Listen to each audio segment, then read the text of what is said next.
Hi hello friends, എല്ലാ കൂട്ടുകാർക്കും ചെമ്പനീർ പൂവിൻ്റെ പുതിയൊരു റിവ്യൂയിലേക്ക് സ്വാഗതം. അങ്ങനെ ചെമ്പനീർ പൂവില് നമ്മുടെ രേവതിയുടെ കണ്ണ് കെട്ടിയിട്ട് മുല്ലമാല കോർക്കാൻ വേണ്ടി മുല്ലപ്പൂ കോർക്കാൻ വേണ്ടി പറഞ്ഞിരിക്കുകയാണ്.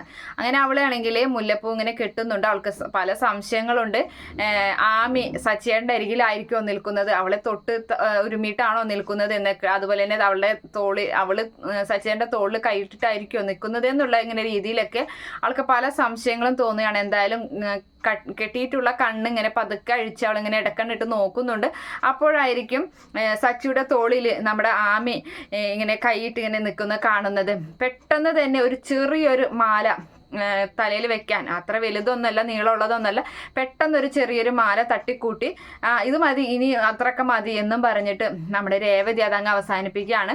അപ്പോൾ എല്ലാവരും ചോദിക്കുന്നുണ്ട്, അയ്യോ ഇത് വളരെ ചെറുതായി പോയില്ല, അതൊക്കെ മതി, എനിക്ക് വയ്യ എന്നുള്ള കാര്യം ഇങ്ങനെ ഓരോ മുട്ടിന്യായം പറഞ്ഞ് രേവതി അവിടെ വെച്ച് അത് അവസാനിപ്പിക്കുകയാണ്.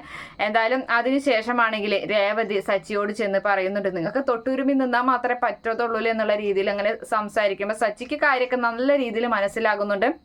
അതുപോലെ തന്നെ വർഷ പറയുന്നുണ്ട്, ആ ചേച്ചി നല്ലൊരു ചേച്ചിയാണ്. എന്താ രേവതി ചേച്ചി ശരിക്കും മാലൊന്നും കെട്ടിക്കൊടുക്കാഞ്ഞതെന്ന് ചോദിക്കുമ്പോൾ ഞാൻ കെട്ടിക്കൊടുത്തല്ലോ എന്ന് രേവതി പറയുന്നുണ്ട്. അപ്പം പറയുന്ന, ഓ ഏട്ടത്തി ചെറിയ രീതിയിലല്ലേ കെട്ടിക്കൊടുത്ത്, ചെറിയൊരു മാലയല്ലേ കെട്ടിക്കൊടുത്ത് എന്നൊക്കെ ഇങ്ങനെ നമ്മുടെ വർഷയും പറയാണ്.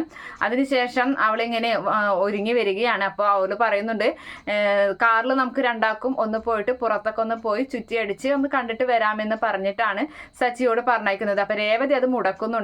അങ്ങനെ രേവതിയുടെ മനസ്സ് അറിഞ്ഞുകൊണ്ട് സച്ചി പറയുകയാണ്, അതെ കാറിൽ പോകാൻ പറ്റില്ല ആമി, നീ ഒരു കാര്യം ചെയ്യേ, കാറിൽ പെട്രോൾ ഇല്ല. അപ്പം പെട്രോൾ ഇല്ലേ എന്ന് ചോദിക്കുകയാണ്. അല്ല, കാറിൽ ചെറിയൊരു പ്രശ്നമുണ്ട്, ഞാൻ വേറൊരു കാറ് റെഡിയാക്കി തരാം, വാടകയ്ക്ക് വിളിച്ച് തരാം, നീ അതിൽ പൊക്കോ, എൻ്റെ ഫ്രണ്ടായിരിക്കും, അവൻ നിനക്ക് എല്ലാ കാര്യങ്ങളും ചെയ്ത് വേണ്ടതൊക്കെ എവിടെയാണ് പോകേണ്ടതെന്നൊക്കെ വെച്ചാൽ അവൻ കൊണ്ടുപോകുമെന്ന് പറയുമ്പോൾ നേരെ ആമി സച്ചിയുടെ കഴുത്തിന് പിടിക്കുകയാണ്. എന്താടാ നീ പറഞ്ഞത്, നിനക്ക് ഞാൻ വിളിച്ചു കഴിഞ്ഞാൽ വരാൻ പറ്റില്ലല്ലേ എന്നും പറഞ്ഞിട്ട് അങ്ങനെ കുരക്കിനെ പിടിച്ചിട്ട് അപ്പോൾ രവീന്ദ്രൻ അവിടേക്ക് വരുന്നുണ്ട്. അവൾ കൂടെ ചെല്ലടാ എന്ന് പറഞ്ഞിട്ട് അങ്ങനെ ആമിയും സച്ചിയും കൂടി പുറത്തേക്ക് പോകുന്നുണ്ട്.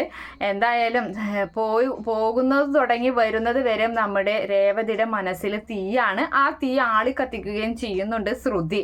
അപ്പം രണ്ടുപേരും ഷോപ്പിംഗ് ഒക്കെ കഴിഞ്ഞ് കാറിൽ അങ്ങനെ വന്ന് ഇറങ്ങുകയാണ്. രേവതിയാണെങ്കിൽ സച്ചി ഇങ്ങനെ കണ്ണ് തുറപ്പിച്ച് നോക്കി നിൽക്കുന്നുണ്ട്. സച്ചി പേടിച്ച് വിറച്ച് അകത്തേക്ക് വരികയും ചെയ്യുന്ന ഒരു ഭാഗമൊക്കെയാണ് എന്തായാലും നാളത്തെ എപ്പിസോഡിൽ കാണാൻ പോകുന്നത്.